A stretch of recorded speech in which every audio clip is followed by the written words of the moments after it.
السلام علیکم ورحمۃ اللہ وبرکاتہ۔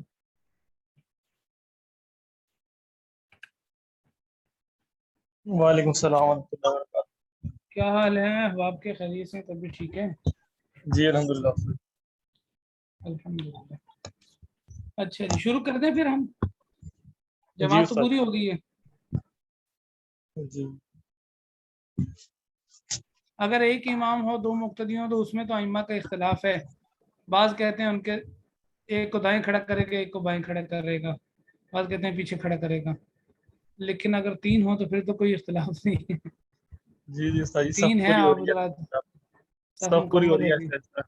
جی اچھا، بس وہ پھر بعد میں جو ساتھی آتے ہیں استاد جی ایک بات دوہرا دیں۔ اچھا، بات یہ چل رہی تھی کہ خاص جو کتاب اللہ میں سے ہے نا، اس پر عمل کرنا قطعی طور پر واجب ہے۔ اگر اس کے مقابلے میں خبر واحد یا قیاس آ جائے نا تو تطبیق دینے کی کوشش کریں گے، اگر ہو جائے تو ٹھیک ہے، نہیں ہوگی تو ان کو چھوڑ دیں گے اور اس خاص لفظ خاص پر عمل کریں گے ہم۔ اس کی ایک مثال ہم نے پڑھی، وہ کوئی ساتھی خلاصہ بتائے گا کل کے سبق کا، پتہ اندازہ ہو کہ آپ حضرات نے کچھ دہرایا یا نہیں دہرایا؟ تب تک چلے تو دو ساتھی بھی آ جائیں گے۔ ہمت کرے کوئی ساتھی غلط سنا دیں، میں کہہ رہا ہوں صحیح نہ سنائے بس مجھے، بلکہ صحیح سنانا ہی نہیں ہے، غلط ہی سنانا۔ جی استاد جی، آپ نے بتایا تھا کہ مطلب جیسے ایک خاص ہوتا ہے، کام ہوتا ہے۔ خاص میں مراد جیسے یہاں پہ قرآن کیا ہے ثلاثت قرون، اس میں ثلاثت جو ہے وہ خاص ہے۔ اب اس میں ہم وہ نہیں کر سکتے کہ ہم تین کو، آپ نے بتایا تھا کہ 3.5 کر دیں یا اس کو 4 پہ لے جائیں یا کم کر دیں، اس کو ہمیں 3 کو 3 ہی کہنا پڑے گا۔ اور آگے جو قرونین ہے اس میں اختلاف ہے، اس میں آپ نے بتایا تھا قرونین سے جو ہے امام شافعی رحمۃ اللہ علیہ وہ اس سے مراد قروءن ہے، یہ قروءن۔ قرؤن۔ جی جی استاد جی، قرؤن۔ اس میں امام شافعی رحمۃ اللہ علیہ فرماتے ہیں کہ وہ اس سے مراد وہ تطہیر ہے، اور امام ابو حنیفہ رحمہ اللہ فرماتے ہیں کہ اس سے مراد حیض ہے۔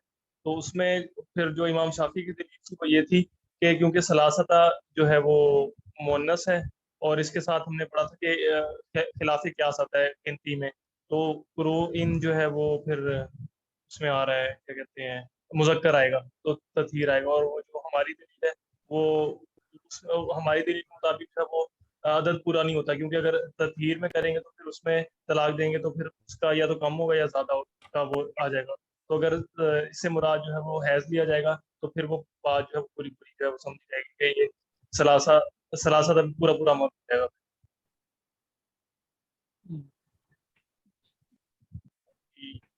صحیح تو نہیں؟ ٹھیک ہے، جزاک اللہ۔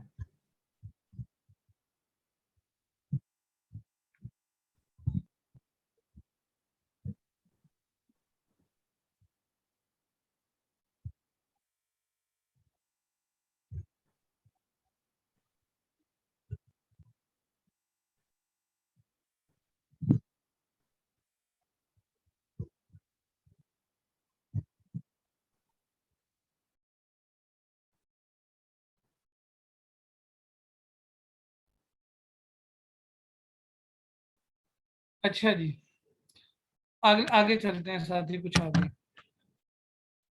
وَكَذَلِكَ قَوْلُهُ تعالی، اس کی دوسری مثال دے رہے ہیں، جیسے پیچھے خاص کی ایک مثال دے دی نا، يَتَرَبَّصْنَ بِأَنفُسِهِنَّ ثَلَاثَةَ قُرُوء، اسی طرح ایک اور مثال دے رہے ہیں، قَدْ عَلِمْنَا مَا فَرَضْنَا عَلَيْهِمْ فِي أَزْوَاجِهِمْ، تحقیق ہم جانتے ہیں جو ہم نے ان پر، شوہروں پر مقرر کیا ہے، فی ازواجہم، ان کی بیویوں کے معاملے میں۔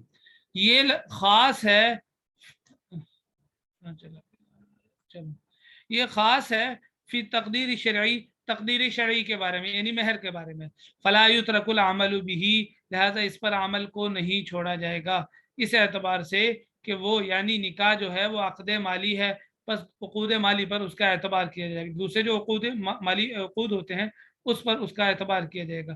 فیکون تقدیر المال فیہ معقولا موقولا، لہذا مال کی تقدیر اس نکاح کے اندر موقولاً سپرد کی جائے گی الی رأی زوجین، میاں بیوی کی رائے کی طرف، کما ذکرہ شافعی، جیسے کہ امام شافعی رحمۃ اللہ علیہ نے ذکر کیا۔ اب دیکھیں یہ ترجمہ آپ کو سمجھ میں آ گیا، اب پہلے اس میں مسئلہ سمجھ لیں آپ۔ مسئلہ کیا ہے؟ مسئلہ یہ ہے